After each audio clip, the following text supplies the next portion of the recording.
Hello and welcome to a multiplayer update for Legacy of the Void. In this video, we will be discussing both new additions and changes coming to the Terran race with the final installment of the StarCraft 2 trilogy. First up, let me introduce you to the Herc. This barracks unit is anxious for a head-on fight. The Herc comes equipped with the ability to grapple onto targets at range and get up close and personal. Able to one-shot banelings while dishing out small radius splash damage, the Herc is particularly adept against the Zergling-Baneling composition. Keep in mind, though, that the Herc is unable to attack air and will have difficulty against larger Zerg ground units. Against Protoss, Hercs are particularly strong due to their high health and light armor. Nothing makes them happier than to jump in and break up a Protoss army. But it only takes a few well-placed zealots to deal with the Herc squad, so prepare yourself to counter appropriately. Up next, meet the Cyclone. This gal has a one-track mind, able to focus down units at range by targeting opponents one at a time, locking onto them, and dealing damage on the move. The Cyclone moves at the same speed as Stalkers, making them a solid choice for establishing early map control while picking off priority targets in the process. If you intend to counter the Cyclone, initiating combat swiftly and in force will work to your advantage.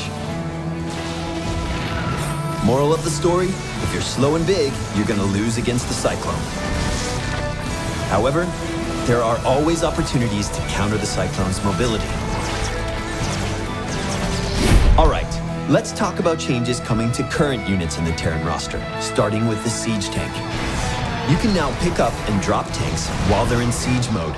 We dig the idea of creating opportunities to harass with the siege tank that weren't previously possible.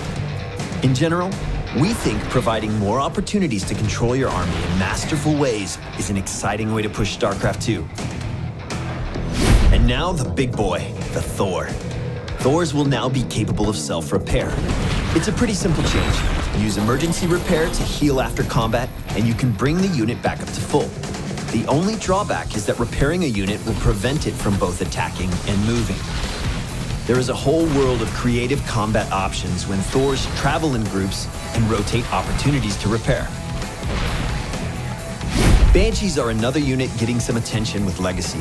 We're interested in providing more opportunities to micro Banshees against ground units. So, we're implementing a speed upgrade available once you've built a fusion core.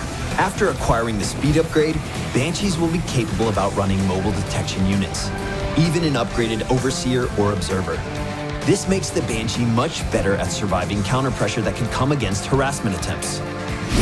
Alright, last but not least, let's talk battle cruisers. These iconic capital ships can now teleport anywhere on the map without vision. Keep in mind though, that using this ability will cost a lot of energy, so choosing when and where to move is incredibly important. Clearly, there are opportunities where this call makes great sense, and when help is needed, you can get there almost instantly. That wraps up our summary of design changes coming to the Terran race with Legacy of the Void. Keep in mind that everything is subject to change as we move into public testing. That being said, we hope you're as excited as we are to share in a new experience of StarCraft that will be more fast-paced than ever before. Thanks for watching, and be sure to check out the changes coming to the Zerg and Protoss armies as well. I'm Cloakin with Blizzard Entertainment, and we'll talk to you soon.